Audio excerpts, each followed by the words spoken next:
দুই মহিলা গল্প করছে। প্রথম জন বলছে আমার জামাইয়ের রাগ খুব বেশি। তখন দ্বিতীয় মহিলা বলল, আর বলবেন না ভাবি, আমার জামাইয়েরও রাগ খুব বেশি, কোথায় কোথায় রেগে যায়, সব সময় বয়ে থাকি। এ সময় দ্বিতীয় মহিলা উচ্চ স্বরে জামাইকে ডাকলো, ওই এদিকে আসো।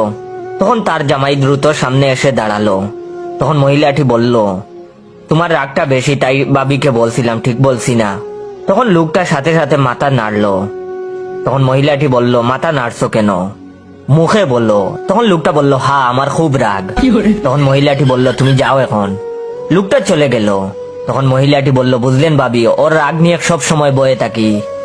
এ সময় একটা ছোট মেয়ে এসে প্রথম মহিলার পাশে দাঁড়ালো। তখন মহিলাটি বলল, কি হয়েছে মা? তখন মেয়েটি বলল, বাবা পাঠিয়েছে। তখন মহিলাটি বলল, কেন? মেয়েটা নিচু স্বরে বলল, বাবার ঘর মুছা শেষ, এখন কি বাবা বাইরে যেতে পারবে?